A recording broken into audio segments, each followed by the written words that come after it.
Good afternoon. Good afternoon, students.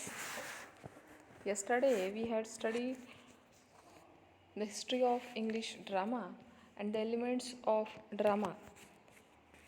ड्रामाचे काही elements कालच्या आपल्या लेक्चरमध्ये आपण अभ्यासले आहेत. तसंच आजच्या आपल्या लेक्चरमध्ये ड्रामाचा काही आणखी पार्ट आपण अभ्यासणार आहोत. या ठिकाणी हिस्ट्री ऑफ ड्रामाचा एक चार्ट आपल्याला दिसतो आहे.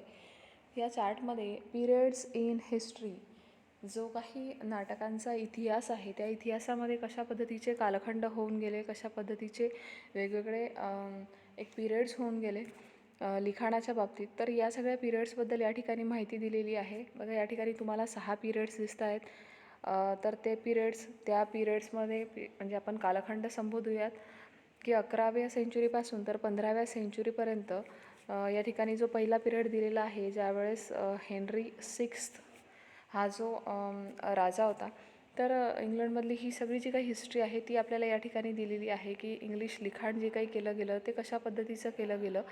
आणि या लिखाणामध्ये त्या कालखंडामध्ये, ज्याला मिडिएवल पिरियड असं म्हटलं आहे, उदाहरणार्थ पहिला कालखंड, तर या 11व्या सेंचुरीमध्ये तर तिथूनपासून तर 15व्या सेंचुरीपर्यंत या 400 एकंदरीत किंवा आपण 500 संबोधूयात, या पूर्ण कालावधीमध्ये कशा पद्धतीचं लिखाण केलं गेलं, कुठल्या प्रकारचे नाटकं, कुठल्या प्रकारचे ड्रामाज त्या काळामध्ये लिहिले गेले, तर त्यांची इथे नावं दिलेली आहेत, ज्याला टाईप्स ऑफ प्लेज म्हटलं आहे. म्हणजे कुठल्या कुठल्या प्रकारचे नाटकं त्यावेळेस लिहिले गेले आणि त्या काळातले काही नाटकांचे प्रकार किंवा मग त्या काही नाटकांची नावं या ठिकाणी आपल्याला इकडे दिलेली आहेत आणि त्यांच्या लेखकाची नावं काहीतरी एक्झाम्पल म्हणून आपल्याला दिलेली आहेत. म्हणजे पेपरमध्ये वगैरे तुम्हाला ज्यावेळेस लिखाणासाठी प्रश्न विचारले जातील त्यावेळेस तुम्हाला अशा पद्धतीचे क्वेश्चन असू शकतील. तर टेक्स्टबुकमध्ये जर बघितलं तर हा जो चार्ट आहे याला आणखी डिस्क्रिप्टिव्ह पद्धतीने तुमच्या टेक्स्टबुकमध्ये दिलेला आहे. तुम्ही प्रॉपर घरी एक सायलेंटमध्ये बसून प्रॉपर रीडिंग करून ते तुम्ही समजून घेऊ शकता. आपण या ठिकाणी चार्ट थ्रू अभ्यास करतो आहे. डिटेल स्टडी करायचा असेल तर कोणत्या कालखंडामध्ये आणखी कुठले कुठले लेखक होऊन गेलेत, कुठले कुठले रायटर्स होऊन गेले की ज्यांनी इंग्लिशमध्ये अनेक अशी नाटकं लिहिलेली आहेत, त्यांच्या नाटकांची नावं काय आहेत, किंवा एखादा पिरियड आहे, एखादा कालखंड आहे, उदाहरणार्थ रेनेझन्स पिरियड म्हटलं इथे, किंवा रेस्टोरेशन पिरियड म्हटलं आहे, किंवा व्हिक्टोरियन पिरियड, अशा पिरियडची नावं आहेत. ही जी काही कालखंड आहेत, 6 कालखंड, या कालखंडांमध्ये कुठल्या प्रकारचे लेखक होऊन गेले आणि त्यांनी कुठलं कुठलं लिखाण केलं आहे याची उदाहरणं आपल्या पुस्तकामध्ये आणखी डिस्क्रिप्टिव्ह आहेत. आपण सध्या चार्टमधून अभ्यासतो आहे. आता बघा, या ठिकाणी पहिला पिरियड दिलेला आहे मिडिएवल पिरियड. हा जो कालखंड आहे मिडिएवल कालखंड, या कालखंडामध्ये कोणत्या प्रकारचे नाटकं लिहिल्या गेले, प्लेज लिहिल्या गेले, तर डिडॅक्टिक प्लेज होते, काही मिस्ट्री प्लेजसुद्धा लिहिल्या गेले, काही मिरॅकल प्लेज होते ते लिहिल्या गेले, तसंच सायकल प्लेज आहे, मोरॅलिटी प्लेज आहेत.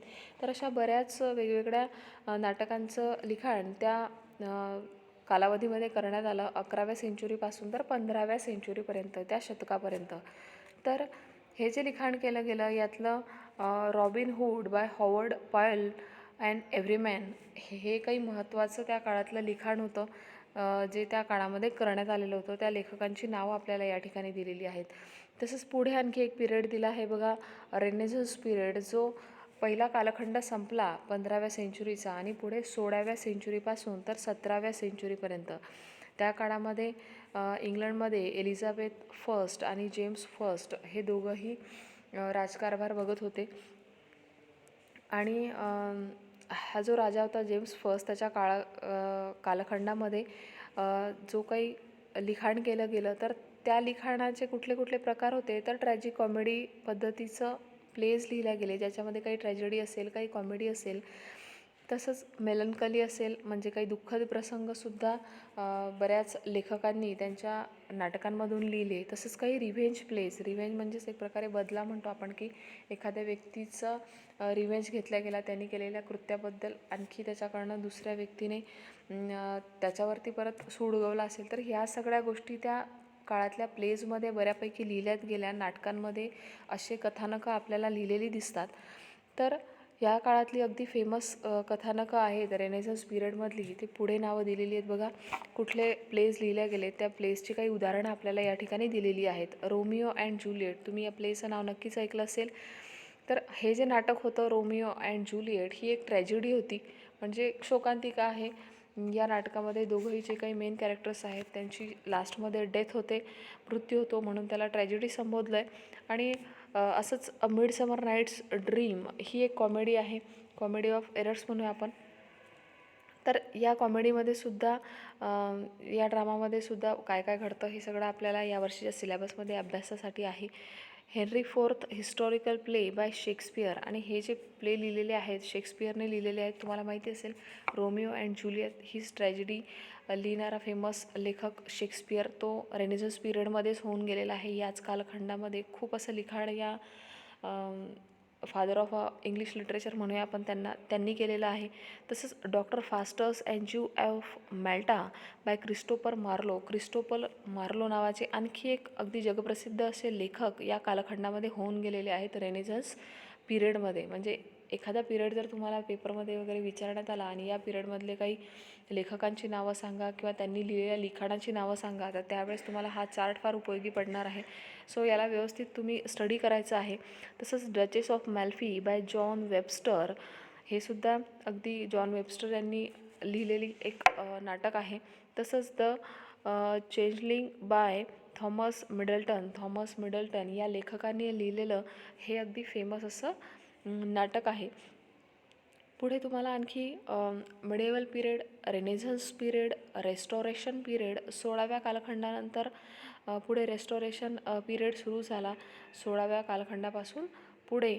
तर the rain of Charles second, तर दुसरा चार्ल्स जेव्हा गादीवर बसला, राज्यकारभार सांभाळत होता, तोपर्यंत हा कालखंड चालू होता. तर त्या काळाला रेस्टोरेशन पिरियड असं म्हटलं जातं. आणि त्या पिरियडमध्ये कुठले प्लेज लिहिल्या गेले, तर हेरोईक ड्रामाज लिहिल्या गेलेले असतील, तसंच काही पॅथेटिक ड्रामा लिहिल्या गेले. रेस्टोरेशन कॉमेडीजसुद्धा त्या काळामध्ये बऱ्याच लेखकांनी लिहिल्या आणि त्याची काही उदाहरणं पुढे दिलेली आहेत. All for love he tragedy लिहिल्या गेलेली होती बाय जॉन ड्रायडन यांच्याकडनं. तसंच the way of the world he comedy लिहिलेली होती बाय विलियम कॉंग्रीव यांनी. तर अशी काही उदाहरणं प्रत्येक पिरियडमधली आपल्याला दिलेली आहेत. सो ती उदाहरणं आणि ते पिरियड, तसंच त्या काळातले काही लिखाणाचे प्रकार, नाटकांचे प्रकार हे तुम्हाला लक्षात ठेवायचे आहेत. व्हिक्टोरियन पिरियड 1837 तर 1901 पर्यंतचा हा कालखंड होता. व्हिक्टोरिया राणीचा हा कालखंड होता. All types of plays were perform, आणि या कालखंडामध्ये व्हिक्टोरियन पिरियडमध्ये सगळ्या प्रकारचे नाटकं लिहिल्या गेली. तसंच the Importance of Being Earnest by Oscar Wilde, Candida by G B. Shaw ही सुद्धा काही फेमस अशी नाटकं आहेत.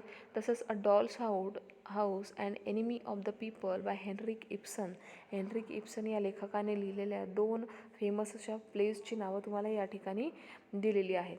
तर यासारखाच आणखी याचा पुढचा कालावधी होता, पुढचा कालखंड होता, ज्या कालखंडामध्ये इंग्लिशचं बरंचसं लिखाण केलं गेलं, ज्याला म्हटलं जातं मॉडर्न पिरियड. 1901 पासून तर 1945 पर्यंतच्या या 50 वर्षाच्या कालावधीमध्ये जवळपास जे काही लिखाण केलं गेलं त्याच्यामध्ये ॲब्सर्ड प्लेज होते, काही पोएटिक ड्रामाज होते, काही रेडिओ ड्रामा होते, काही स्ट्रीम ऑफ कॉन्शियसनेस, हे सुद्धा काही नाटकांचे प्रकार त्या काळामध्ये लेखकांनी हाताळलेत. तसंच पिग्मेलियन बाय जी.बी. शॉ हे अगदी फेमस नाटक त्या कालखंडामध्ये मॉडर्न पिरियडमध्ये लिहिल्या गेलेलं होतं. तसंच मर्डर इन द कॅथेड्रल हा एक पोएटिक ड्रामा आहे. पोएटिक स्वरूपामध्ये, कवितेच्या स्वरूपामध्ये हा ड्रामा लिहिला गेलेला होता बाय टी.एस. इलियट या लेखकाकडनं, अगदी पॉप्युलर अशा रायटरकडनं हा पोएटिक ड्रामा लिहिला गेलेला होता. तर पुढे आणखी एक पिरियड आपल्याला दिलेला आहे, पोस्ट मॉडर्न इरा नावाचा पिरियड.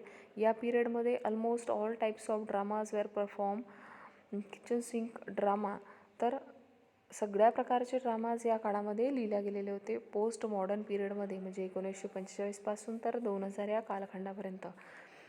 लुक बॅक इन अँगर by John Osborne, Waiting for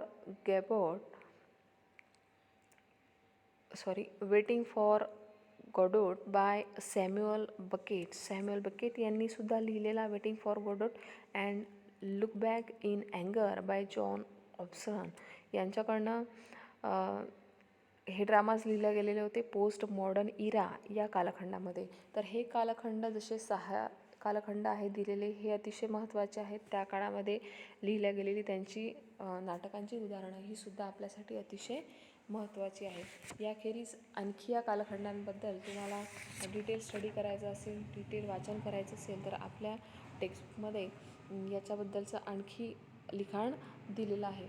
यापुढे तुम्हाला काही आपल्या टेक्स्टमध्ये काही क्वेश्चन आन्सर्स तुम्हाला दिलेले आहेत.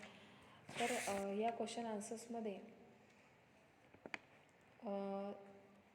जे काही प्रश्न तुम्हाला दिसत आहेत तर या टेक्स्टबुकमध्ये हा टॉपिक संपल्यानंतर जे प्रश्न आहेत त्या प्रश्नांची उत्तरं तुम्हाला या ठिकाणी लिहिलेली दिसत आहेत. अशाच पद्धतीचे प्रश्न 2-2 मार्कांसाठी तुम्हाला या टॉपिकवरती पेपरमध्ये विचारले जाऊ शकतात. Name of any 4 periods in the history of British drama. या ब्रिटिश ड्रामामधले कुठल्याही 4 पिरियड्सची नावं तुम्हाला द्यायची आहेत जी आपण आत्ताच वाचलीत. मग त्या पिरियड्सचे प्रॉपर स्पेलिंगसुद्धा तुम्हाला लर्न करायचं आहे आणि त्या पिरियड्सची नावं तुम्हाला सांगता आली पाहिजे. तर कुठलेही 4 पिरियड्सची नावं तुम्ही या ठिकाणी लिहू शकता. उदाहरणतः medieval period, Renaissance period, Restoration period किंवा व्हिक्टोरियन पिरियड अशी नावं या ठिकाणी दिलेली आहेत. तुम्ही 6पैकी कुठलीही नावं या ठिकाणी लिहू शकता. List of the element of a drama. ड्रामाचे एलिमेंट्स कुठले आहेत आपण आपल्या मागील लेक्चरमध्ये अभ्यासलेत. तर हे एलिमेंट्स तुम्हाला त्या ठिकाणी मेन्शन करायचे आहेत. सगळे एलिमेंट्स तुम्हाला त्या ठिकाणी लिहायचे आहेत. तसंच पुढे तुम्हाला पुढचा क्वेश्चन तुम्हाला दिलेला आहे. State a type of a drama each from any 4 periods of history. तर जे काही 4 पिरियड्स जे काही 6 कालखंड आहेत त्यातल्या प्रत्येक कालखंडामध्ये कुठल्या कुठल्या प्रकारचे ड्रामाज लिहिल्या गेले त्यांचे प्रकार आपण आत्ताच बघितले. तर उदाहरणतः मिडिएवल पिरियड असेल तर मिडिएवल पिरियडमध्ये कुठले कुठले प्लेज लिहिले गेले तर डिडॅक्टिक प्लेज होते. तसंच आणखी आपण बऱ्याच प्लेजची नावं त्यावेळेस वाचली.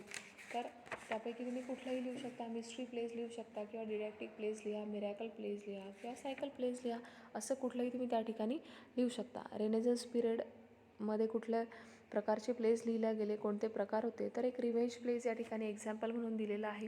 रेस्टॉरेशन पिरियडमध्ये हेरोईक ड्रामाज आणि मॉडर्न पिरियडमध्ये पोएट्रिक ड्रामाज असे पिरियड्स विथ त्यांचे एक्झाम्पल्स तुम्हाला विचारले जाऊ शकतात. Compare the features of a comedy and tragedy. Tragedy आणि कॉमेडी जी आहे या दोघांची एकमेकांसोबत कंपॅरिझन करायची म्हटली तर तुम्ही कशा पद्धतीने करू शकता. तर comedy is a humorous story with happy ending. मी तुम्हाला ऑलरेडी सांगितलं की कॉमेडी ही एक हॅपी एंडिंग असणारी स्टोरी असते.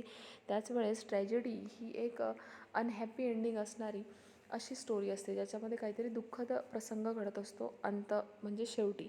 तर हा एक फरक झाला. तसंच it is a type of a dramatic work that is amusing and satirical in its tone. हे जे लिखाण असतं एक प्रकारे कॉमेडीचं हे सटायर करणारं असतं. कुठेतरी समोरच्या लिखाणावरती एक प्रकारे सटायर म्हणून ते लिहिलेलं असतं. तसंच किंवा अम्युझिंग असतं, त्यातनं काहीतरी हास्यविनोद निर्माण होणारा असतो. तसंच such dramas are full of sorrowful events and pitiable conditions of characters. या कथानकामधले जे काही कॅरेक्टर्स आहेत ट्रॅजेडीमधले त्यांच्या अशा कंडिशन्स असतात की त्यांच्याबद्दल आपल्याला पीटी निर्माण होईल किंवा आपल्याला कुठेतरी दया येईल किंवा आपल्याला त्यांच्याबद्दल जेव्हा आपण जाणून घेतो तेव्हा आपल्याला अगदी आपणसुद्धा दुःखी होतो. तर अशी ती कॅरेक्टर्स असतात म्हणून त्यांना सॉरोफुल इव्हेंट्स असं म्हटलं आहे की ज्या काही घटना असतील त्या कुठेतरी दुःखद घटना घडत असतात आणि त्या कॅरेक्टरबद्दल आपल्याला एक दया वाटत असते. तर अशा जे असतात हे ट्रॅजेडीमध्ये लिहिलेलं असतं. तसंच the characters in such dramas are generally shown in joyful mood. कॉमेडीमधले जे काही कॅरेक्टर्स असतील ते अगदी आपल्याला जॉयफुल मूडमध्ये दिसतात, अगदी हॅपी मूडमध्ये दिसतील. त्याच वेळेस it is a type of a drama where the characters go through some from sufferings. आणि ट्रॅजेडीमधली जी कॅरेक्टर्स असतात ती कुठेतरी प्रत्येक वेळेस आपल्याला वेदना सहन करणारी, कुठेतरी त्रास सहन करणारी आणि सहनशील अशी कॅरेक्टर्स आपल्याला दिसतात.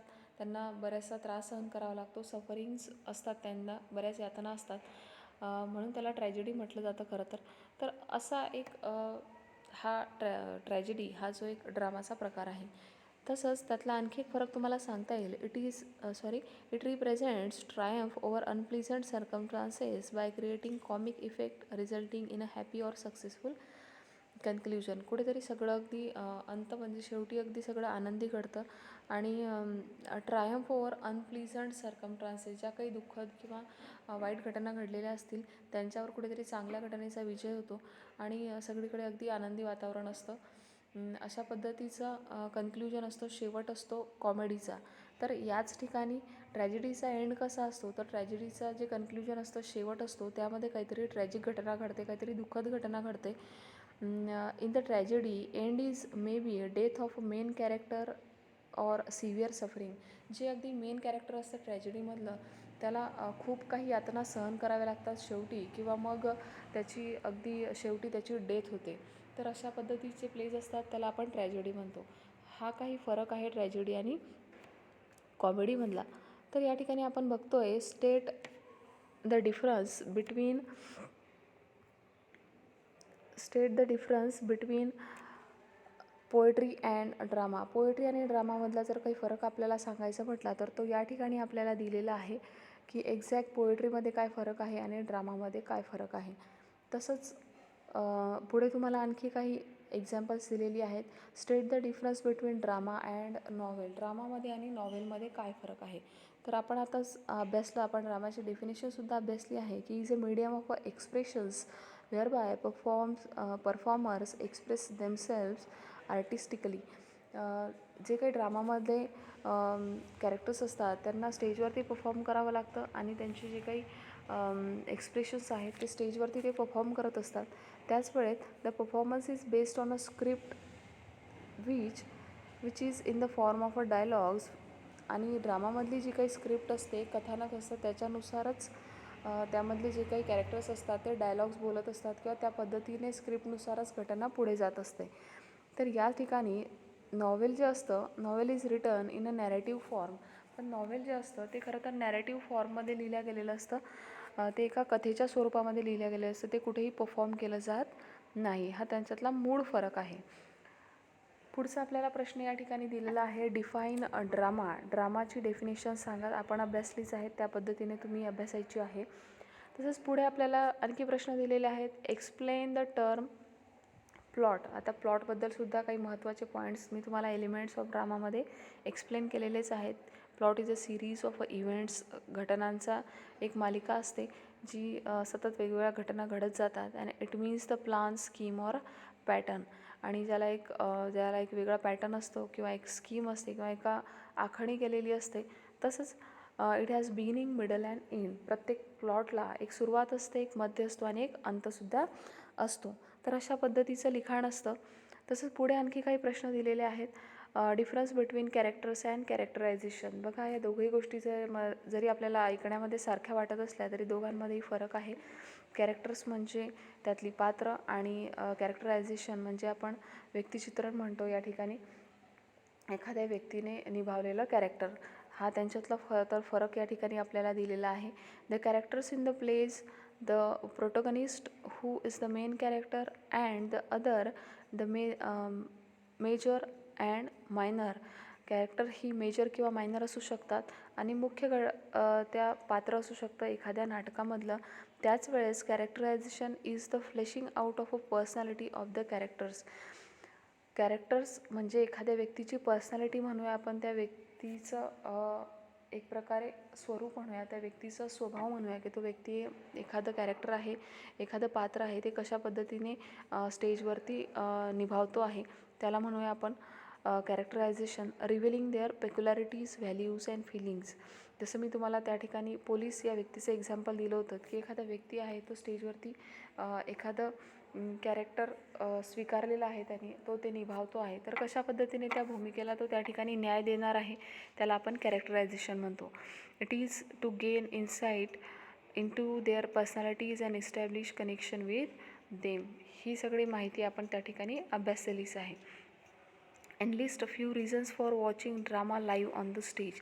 आता हा प्रश्न तुम्ही तुमच्या मनाने त्या ठिकाणी एक्सप्लेन करू शकता, त्याचा ॲन्सर्स तुम्ही देऊ शकता की ड्रामा स्टेजवरती पाहण्यामागे जी काही खरी कारणं आहेत ती काय आहेत. तर ते एक थ्रिलिंग एक्सपिरियन्स तुम्हाला त्या ठिकाणी मिळतो. रिअल एखादा ड्रामा, एखादा परफॉर्मन्स तुम्ही समोर बघताय तसंच there are feelings of tension and anticipation, one wonders what is going to happen next. अशी बरीचशी कारणं तुम्ही त्या ठिकाणी देऊ शकता की लगेचच एखाद्या घटना घडल्यानंतर पुढची घटना कुठली घडणार आहे याच्याबद्दल तुमच्या मनामध्ये क्युरिओसिटी असते, एक उत्सुकता असते. तर हा जो काही ड्रामा आहे हा पुस्तकामध्ये वाचण्यापेक्षा स्टेजवरती परफॉर्म केलेला बघणे हा एक खूप अविस्मरणीय असा वेगळा अनुभव आहे. तर हे सगळे क्वेश्चन्स आपण या ठिकाणी रीड केलेत. अशाच पद्धतीचे क्वेश्चन्स तुम्हाला स्टडी करायचे आहेत आणि हे मी तुम्हाला PDF स्वरूपामध्ये तुमच्या व्हॉट्सअपला टाकणार आहे. सो हे तुम्हाला तुमच्या नोटबुकमध्ये नोट डाऊन करायचे आहेत आणि स्टडी करायचे आहेत. सो आजचं जे या ड्रामावरचं जे आपलं लेक्चर होतं या ठिकाणी आपण थांबवतो आहे. पुढचा जो काही एक नवीन टॉपिक घेऊन आपण पुढच्या आपल्या लेक्चरमध्ये भेटणार आहोत. तोपर्यंत तुम्हाला हा सगळा अभ्यास करायचा आहे. सो आज आपण इथेच थांबतो आहे. धन्यवाद.